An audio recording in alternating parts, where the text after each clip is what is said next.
Hello students, हम लोग पढ़ रहे हैं नया टॉपिक यूएनओ और भारत।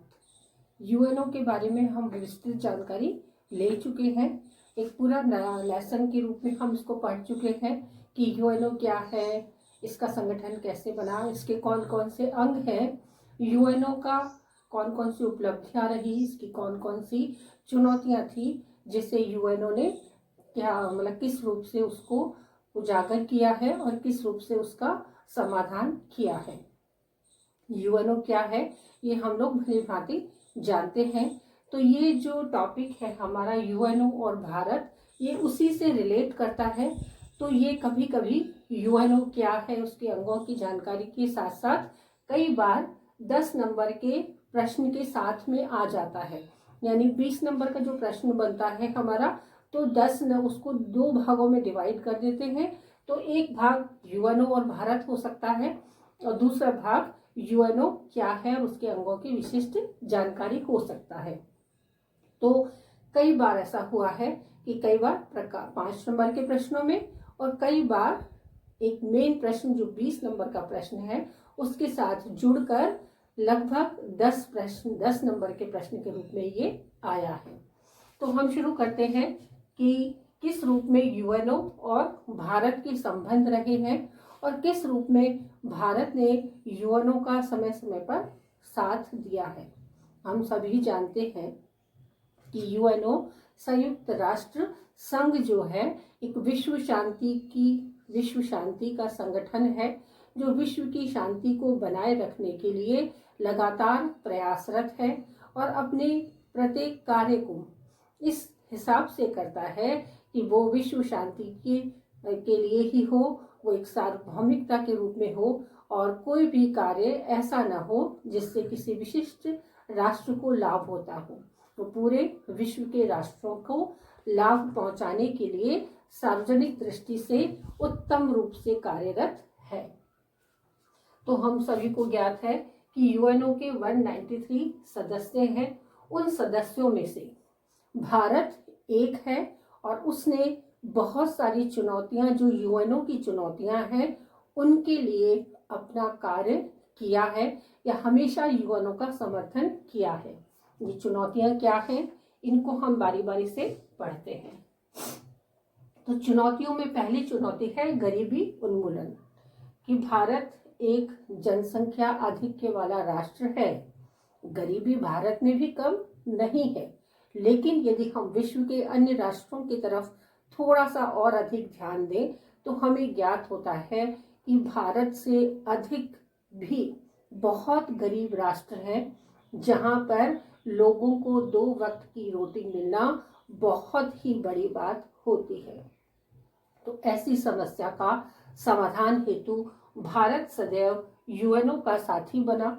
उसने समर्थन किया कि विश्व से गरीबी को समूल रूप से नष्ट कर दिया जाए, यानी गरीबी की जो जड़ है उस जड़ को ही मिटा दिया जाए।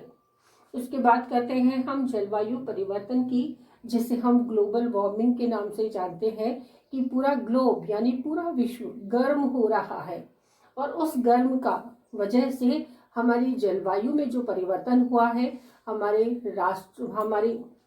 जो ऋतु परिवर्तन का जो एक जो रेशो था वो बिल्कुल परिवर्तित हो चुका है। तो यूएनओ के इस अभियान में भी भारत उसके समर्थन के रूप में खड़ा रहा।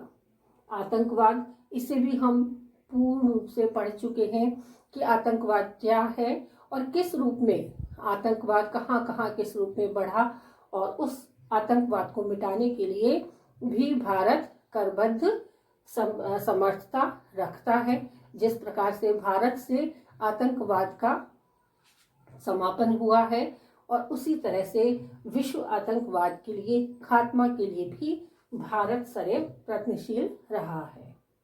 उसके बाद है जलदस्युता।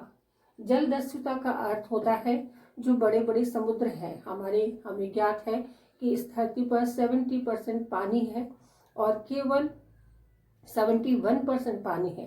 मात्र कुछ शेष जो हमारा स्थल भाग है उसमें ही हम लोग रहते हैं। तो ये जो जल वाला भाग है जिसमें हमारे समुद्र आ जाते हैं, सारे बड़े बड़े समुद्र जो हैं, उन समुद्रों में भी बहुत सारी डकैतियां होती हैं, बहुत सारे ऐसे अवैध कार्य होते हैं जिनसे विश्व को हानि पहुंचाई जा सकती है। तो ऐसे दलदस्युता यानी जल के डाकू से इसका अर्थ है, तो जल के डाकू किस रूप में विश्व को नुकसान पहुंचा रहे हैं, उन्हें हटाने के लिए भी भारत सदैव प्रयत्नशील रहा है। उसके बाद है निशस्त्रीकरण। निशस्त्रीकरण का अर्थ है कि शस्त्रों का प्रयोग कम से कम किया जाए, शस्त्रों का इस्तेमाल नहीं किया जाए। निशस्त्रीकरण की एक अवधारणा है और इसका अर्थ यही होता है कि आत्मरक्षा के लिए प्रत्येक राष्ट्र को शस्त्रों की आवश्यकता होती है, लेकिन कभी भी वो आगे होकर किसी भी अन्य राष्ट्र पर आक्रमण नहीं करेगा। यही निशस्त्रीकरण की अवधारणा का मूल आधार रहा है। और इस आधार को भी भारतीय सभ्यता संस्कृति के साथ जोड़कर यूएनओ में भारत ने अपनी विशिष्ट पहचान बनाई है और कहीं भी इसे आगे बढ़ाने में हमेशा कहीं भी भारत उसमें पीछे नहीं हटा है। भारत हमेशा यूएनओ के साथ रहा है। अगली चुनौती है मानवाधिकार। इसे भी हम लोग पूर्ण रूप से पढ़ चुके हैं कि मानवाधिकार क्या है। ये मौलिक अधिकारों से बिल्कुल भिन्न है और भिन्नता के साथ हम सब जाति, भाषा, धर्म, क्षेत्र और किसी भी विशिष्ट पहचान के मोहताज बाद में होते हैं। हम सबसे पहले मानव होते हैं और मानव को उसके मुख्य जो अधिकार हैं, जैसे जीवन, स्वतंत्रता और समानता, ये अधिकार मिलने चाहिए। उसी को हम मानवाधिकार के नाम से जानते हैं। तो ये मानवाधिकार का भी अमेरिका समर्थन करता है। उसके साथ साथ भारत भी कहीं भी किसी भी समर्थन से पीछे नहीं हटा है और उसने भी मानवाधिकार को विश्व में ख्याति दिलाने में पूर्ण प्रयास किए हैं। अगला है शांति स्थापना। चुनौती जो है कि विश्व में शांति स्थापना के लिए यदि कोई प्रयास यूएनओ की तरफ से किए गए हैं तो भारत सदैव उसका साथी बना है।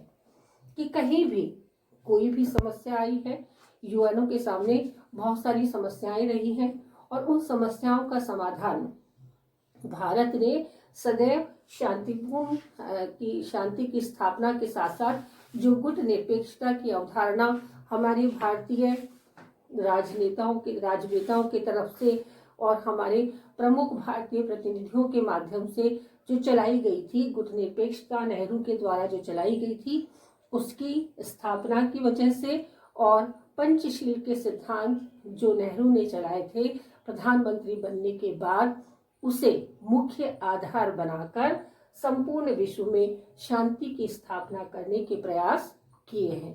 तो इस प्रकार से हम देख सकते हैं कि यूएनओ और भारत हमेशा से काफी करीब रहे हैं और भारत की एक मुख्य विशेषता ये भी है कि हम जानते हैं कि यूएनओ का निर्माण 1945 में हो गया था और उस समय भारत आजाद राष्ट्र नहीं था। हमें मालूम है कि हमारा देश 1947 में आजाद हुआ है, तो तब भी भारत ने उस समय में भी 1945 में जब यूएनओ का निर्माण हुआ, यूएनओ अपनी अस्तित्व में आया, तब भी भारत ने यूएनओ का समर्थन किया और उसके घोषणा पत्र पर अपने हस्ताक्षर भी दिए। लेकिन जब ये सारी चुनौतियां कार्य कर रही हैं, उस समय बहुत सारी समस्याएं भी यूएनओ के सामने उपस्थित हुई हैं और उन समस्याओं का समाधान किस रूप में किया जाए, क्योंकि हम देखते हैं छोटे रूप में ये हम समझते हैं कि हमारे घर में, हमारे आसपास में, हमारी जाति में, हमारे कुल में, हमारे पूरे राज्य में, हमारे राष्ट्र में कितनी सारी समस्याएं हैं। तो यहाँ विश्व की समस्याओं की बात हो रही है, तो यहाँ पर तो एक लंबी फहरिस्त है कि किस रूप में समस्याओं का समाधान किया जाए। तो विश्व शांति के लिए जो स्थापित हुआ है यूएनओ, उसने अपनी कुछ प्राथमिकताएं तय की कि वर्तमान में सबसे ज़्यादा हमें किस क्षेत्र में कार्य करना है। और अगला टॉपिक हमारा उसी को रिलेट करता है, जो है यूएनओ की प्राथमिकताएं। चुनौतियां हैं, लेकिन प्रायोरिटी के हिसाब से प्राथमिकता क्या है उसे अब हम पढ़ेंगे। तो पहली प्राथमिकता है यूएनओ में सुधार की। तो विश्व शांति का समर्थक यूएनओ में भी कई सारी खामियां हैं, और उन खामियों को मिटाने के लिए यूएनओ में कई सारे सुधार आवश्यक हैं। जैसे यूएनओ के प्रत्येक कार्यों में सदैव ही धन की कमी बनी रहती है। तो भारत ने यूएनओ में सुधार के लिए भी कुछ कार्य किए हैं। सतत विकास, निशस्त्रीकरण, अंतर्राष्ट्रीय संबंधों में आदर्श प्रस्तुत करना, वैश्विक चुनौतियों का प्रभावी ढंग से सामना करना, 53 शांति स्थापना अभियानों में भारत शामिल रहा है, और सदैव ही भारत का जो कार्य करने का तरीका रहा है वो है सहयोग और चरणबद्ध रूप में कार्य करना और निष्पक्ष होकर कार्य करना। और अगला है परमाणु हथियारों से मुक्त दुनिया का स्वप्न जो यूएनओ ने देखा था, उस स्वप्न में उसका साथी बनना। तो अब हम इन्हें थोड़ी से विस्तार से पढ़ेंगे कि ये प्राथमिकता क्या है और भारत किस रूप में यूएनओ का समर्थन करता है।